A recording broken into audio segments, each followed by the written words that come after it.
Willkommen beim Lightspeed Restaurant Videoleitfaden Erste Schritte für Kasis. Ich helfe Ihnen bei der Verwaltung Ihrer Steuereinstellungen. Ich erkläre Ihnen die Grundlagen der Steuernrichtung, zeige Ihnen, wie Sie Steuern im Backoffice erstellen und bearbeiten. Ich helfe Ihnen außerdem, Steuerprofile den Warengruppen zuzuweisen, die Ihre Artikel enthalten. Dies ist alles notwendig, um sicherzustellen, dass Sie bei jeder Transaktion den korrekten Steuerbetrag von Ihren Kunden einziehen. Wenn Sie die Steuern bereits im Willkommensassistenten des Backoffice eingerichtet haben, ist jetzt ein guter Zeitpunkt, Ihre Eingaben zu überprüfen und zu erfahren, wie Sie in Zukunft Anpassungen vornehmen können. Sprechen wir zunächst darüber, wie Steuern in Lightspeed strukturiert sind. Es gibt Steuerprofile, die eine Reihe von Steuergeldern enthalten. Steuerregeln legen fest, welche Steuern Lightspeed Restaurant wann anwenden soll.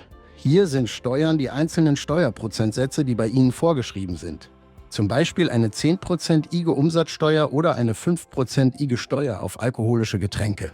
Sie könnten zum Beispiel ein Steuerprofil mit einer Steuerregel erstellen, die eine allgemeine Umsatzsteuer auf alle Bestellungen anwendet. Sie könnten auch ein separates Profil mit 2 Steuerregeln erstellen, um die Umsatzsteuer und eine Alkoholsteuer auf bestimmte Arten von Bestellungen anzuwenden. Wenn Sie sich in Nordamerika befinden, müssen Sie Ihre Steuern und Steuerprofile manuell einrichten. In anderen Regionen übernehmen wir dies automatisch für Sie, wenn Sie Ihr Konto erstellen. Wenn Sie Fragen zu Ihren lokalen Steuerpflichten haben, empfehlen wir Ihnen, sich von einem Finanzexperten beraten zu lassen. Je nach Ihrer Region ist die Steuer in Ihren Artikelpreisen inbegriffen oder wird zusätzlich berechnet. Unabhängig von Ihrem Standort müssen Sie jedoch jeder Ihrer Warengruppen ein Steuerprofil zuweisen, um festzulegen, wie jede Gruppe von Artikeln besteuert wird. Nachdem wir die Grundlagen behandelt haben, fügen wir nun im Backoffice einige Steuern und Steuerprofile hinzu. Wenn Sie sich außerhalb Nordamerikas befinden, springen Sie zum nächsten Kapitel des Videos, da diese Einstellungen bereits für Ihr Konto konfiguriert sind. Melden Sie sich im Backoffice an und klicken Sie in der Seitenleiste auf Zahlung und dann auf Steuer. Diese Option wird nur angezeigt, wenn Sie sich in Nordamerika befinden. Sie können eine bestehende Steuer auswählen, um sie zu bearbeiten. Für dieses Video erstellen wir eine neue, indem wir auf Neuen Steuersatz hinzufügen klicken. Bitte beachten Sie, dass Steuern nach der Erstellung nicht mehr gelöscht werden können.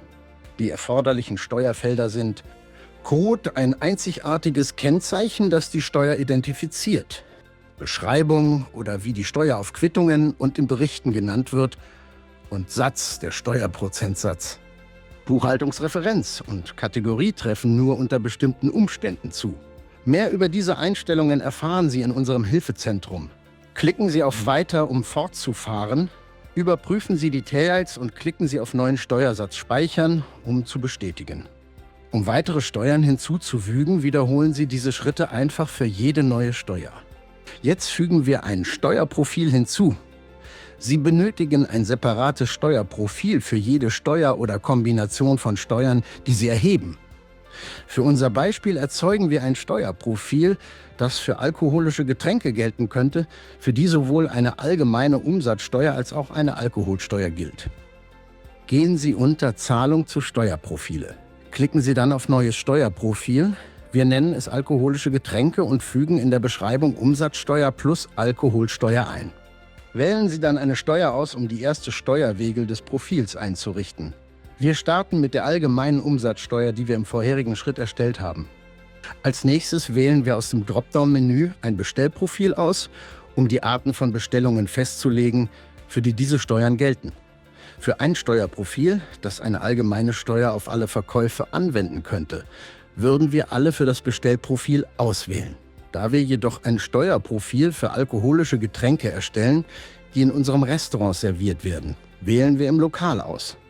Sie können auch auf Bedingungen hinzufügen klicken, um weitere Optionen anzuzeigen, die Sie für die Steuerregel festlegen können. Sie könnten die Regel beispielsweise basierend auf Quittungssummen, Verkaufsdaten oder der Menge der aus einer Warengruppe verkauften Artikel anwenden. Wir wollen auch die weitere Steuer für Alkohol auf dieses Steuerprofil anwenden. Sie können dies tun, indem Sie auf Neue Steuerregel hinzufügen klicken und die Schritte für die Alkoholsteuer wiederholen.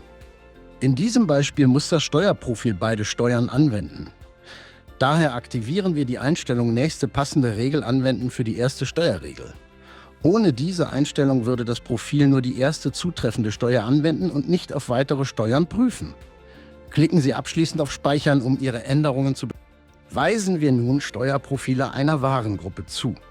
Dadurch wird das Steuerprofil auf alle Artikel innerhalb dieser Warengruppe angewendet. Gehen Sie in der Seitenleiste zum Menü und dann zur Warengruppe. Sie können überprüfen, welche Menüartikel sich in welcher Warengruppe befinden, indem Sie auf den Link unter Artikel klicken. Um ein Steuerprofil zuzuweisen, klicken Sie auf den Namen der Warengruppe, die Sie ändern möchten. Wählen Sie dann das entsprechende Steuerprofil aus und klicken Sie auf Speichern. Wiederholen Sie diese Schritte für Ihre anderen Warengruppen, um sicherzustellen, dass alle Menüpunkte korrekt besteuert werden. Später, wenn wir Ihnen zeigen, wie Sie Bestellungen verarbeiten, können Sie Ihre Steuernrichtung testen und bei Bedarf Anpassungen vornehmen. Das war's zum Thema Steuern. Für weitere Informationen oder wenn Sie Fragen haben, besuchen Sie einfach unser K-Series Hilfezentrum.